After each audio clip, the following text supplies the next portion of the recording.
our channel K Knowledge G gives V Victory, KGV Educational Channel for Success.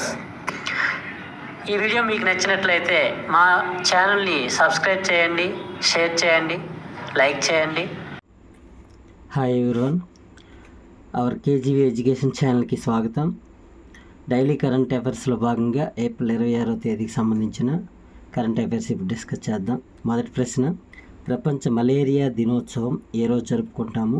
ప్రపంచ malaria దినోత్సవం ఏ రోజు జరుపుకుంటాము? Answer April 25వ తేదీ నాడు. 2024 theme accelerating the fight against malaria for a more equitable world. 2024 WHO malaria రహిత దేశంగా క్యాబో వెర్డేను ప్రకటించింది. ఇప్పటి వరకు మలేరియా రహిత దేశాలుగా ప్రపంచవ్యాప్తంగా 43 దేశాలను WHO ప్రకటించింది. రెండవ ప్రశ్న, ఇండోనేషియా నూతన అధ్యక్షుడిగా ఎవరు నియమితులయ్యారు? Answer Prabowo Subianto. మూడవ ప్రశ్న, మెన్స్ పోల్ వాల్ట్ వరల్డ్ రికార్డును ఇటీవల ఎవరు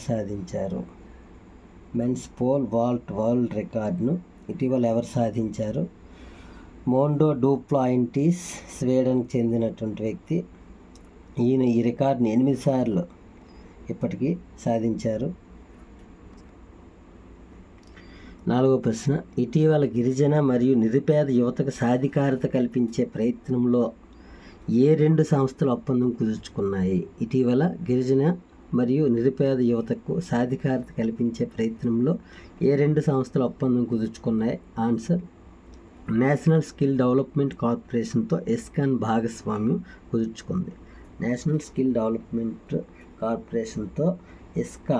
భాగస్వామ్యం కుదుర్చుకుంది. ఐదవ ప్రశ్న,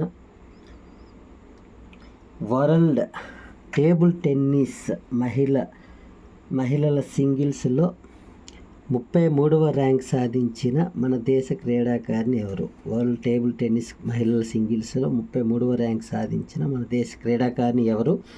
ఆన్సర్ ఆకుల శ్రీజ. ఈమె మన దేశంలో ఫస్ట్ ర్యాంకర్గా ఉన్నారు. ఆరో ప్రశ్న, లారెస్ వరల్డ్ స్పోర్ట్స్ అవార్డ్ 2024 గాను ఎవరికి దక్కాయి? లారెస్ వరల్డ్ స్పోర్ట్స్ అవార్డ్ 2024వ సంవత్సరానికి గాను ఎవరికి దక్కాయి? ఆన్సర్ పురుషుల విభాగంలో నొవాక్ జోకోవిచ్, టెన్నిస్ రంగానికి చెందిన ఈయన సెర్బియా దేశానికి చెందినవారు. మహిళల విభాగంలో ఐతానా బొన్మతి సుప్రీం, ఈమె స్పెయిన్ దేశానికి చెందినటువంటి ఫుట్బాల్ జట్టుకు ప్రాతినిధ్యం వహిస్తారు.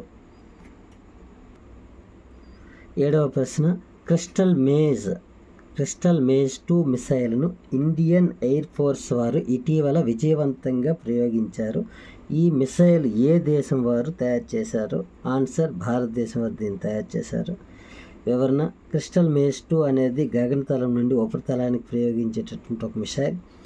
ఇది మీడియం రేంజ్ బాలిస్టిక్ మిసైల్. 8వ ప్రశ్న, 26వ వరల్డ్ ఎనర్జీ కాంగ్రెస్ సమ్మిట్ ఎక్కడ జరిగింది? 26వ వరల్డ్ ఎనర్జీ కాంగ్రెస్ సమ్మిట్ ఎక్కడ జరిగింది? ఆన్సర్ నెదర్లాండ్స్లోని రోటర్డామ్ వద్ద 2024 ఏప్రిల్ 22 నుంచి ఏప్రిల్ 25 వరకు జరిగింది. ఈ సమ్మిట్కు మన దేశం నుంచి మినిస్టర్ ఆఫ్ పవర్ సెక్రటరీ అయినటువంటి పంకజ్ అగర్వాల్ హాజరయ్యారు. మన దేశానికి సంబంధించి మినిస్టర్ ఆఫ్ పవర్ సెక్రటరీ అయిన పంకజ్ అగర్వాల్ హాజరయ్యారు. ఈ సమ్మిట్లో విద్యుత్ వినియోగము, దానికి సంబంధించిన విషయాలపై చర్చలు జరిగాయి. 9వ ప్రశ్న, గ్లోబల్ ఎనర్జీ ట్రాన్సాన్స్ అవార్డు 2024 ఎవరికి లభించింది? గ్లోబల్ ఎనర్జీ ట్రాన్సాన్స్ అవార్డు 2024 ఎవరికి లభించింది? ఆన్సర్ డాక్టర్ సుల్తాన్ అల్ జాబెర్. 10వ ప్రశ్న, ఇస్రో తొలి ఉపగ్రహ ప్రయోగం ఆర్యభట్టను ఏ సంవత్సరంలో ఏ దేశ సహకారంతో ప్రయోగించారు? ఇస్రో తొలి ఉపగ్రహ ప్రయోగం ఆర్యభట్టను ఏ సంవత్సరంలో ఏ దేశ సహకారంతో ప్రయోగించారు? ఆన్సర్ ఇస్రో తొలి ఉపగ్రహ ప్రయోగం ఆర్యభట్టను 1975 ఏప్రిల్ 19వ తేదీన రష్యా దేశ సహకారంతో రష్యా భూభాగం నుండి సోవియట్ కాస్మోస్ 3M రాకెట్ ద్వారా ప్రయోగించింది. ఆర్యభట్ట ఉపగ్రహ రూపకర్త యుఆర్ రావ్. ఆర్యభట్ట ప్రయోగంలో అప్పటి ఇస్రో చైర్మన్ సతీష్ ధావన్. ఇస్రో ఏర్పాటు అనేది 1969 సంవత్సరంలో జరిగింది. అలాగే ఇస్రో ఏర్పాటు చేశాక భారత భూభాగం నుంచి విజయవంతంగా ప్రయోగించిన మొదటి ఉపగ్రహం, తొలి ఉపగ్రహం అనేది రోహిణి ఉపగ్రహం. రోహిణి ఉపగ్రహాన్ని 1980 సంవత్సరంలో శ్రీహరికోట నుండి ప్రయోగించారు. ఇటీవల ఆర్యభట్ట అవార్డు 2024 గాను పావులూరి సుబ్బారావు గారికి లభించింది. ఇటీవల ఆర్యభట్ట అవార్డు 2024 పావులూరి సుబ్బారావు గారికి లభించింది. 11వ ప్రశ్న, విమాన ప్రయాణికుల సంఖ్య ఆధారంగా air force authority of India అధికారికంగా వెల్లడించిన టాప్ 10 విమానాశ్రయాల్లో మొదటి స్థానాల్లో ఉన్నటువంటిది ఏవి? ఆన్సర్ ఇందిరాగాంధీ అంతర్జాతీయ విమానాశ్రయం, న్యూఢిల్లీ. ఇది ప్రథమ స్థానంలో ఉంది మన ఇండియాలోనే. రెండవ స్థానంలో ఛత్రపతి శివాజీ మహారాజ్ అంతర్జాతీయ విమానాశ్రయం. మూడవది కెంపుగౌడ. నాలుగవది రాజీవ్ గాంధీ అంతర్జాతీయ విమానాశ్రయం. ఐదవది చెన్నై అంతర్జాతీయ విమానాశ్రయం. ఆరవది నేతాజీ సుభాష్ చంద్రబోస్ అంతర్జాతీయ విమానాశ్రయం. ఏడవది సర్దార్ వల్లభాయ్ పటేల్ అంతర్జాతీయ విమానాశ్రయం.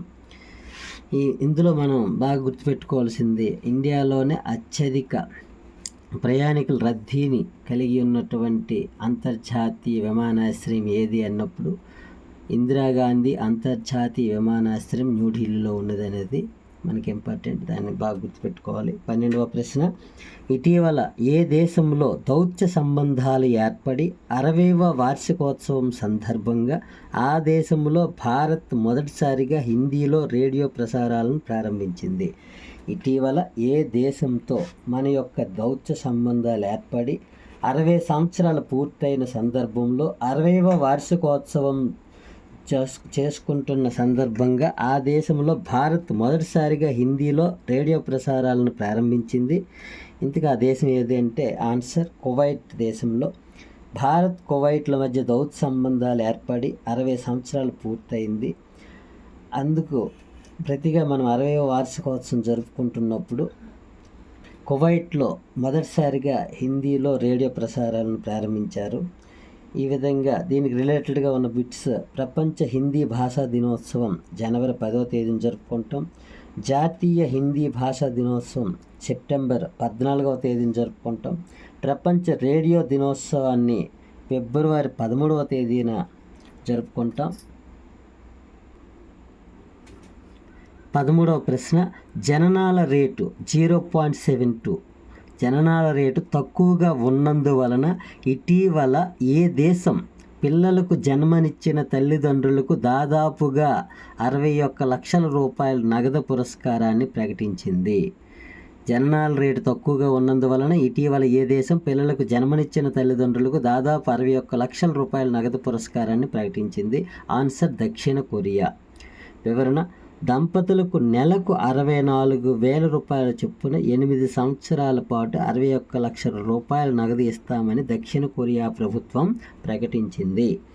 14వ ప్రశ్న, తెలంగాణ రాష్ట్రంలో తెలంగాణ అమర్నాథ్ యాత్రగా గుర్తింపు పొందిన సలేశ్వరం జాతర ఎన్ని రోజులు జరుపుకుంటారు? తెలంగాణ రాష్ట్రంలో తెలంగాణ అమర్నాథ్ యాత్రగా గుర్తింపు పొందిన సలేశ్వరం జాతర ఎన్ని రోజులు జరుపుకుంటారు? ఆన్సర్ 3 రోజులు.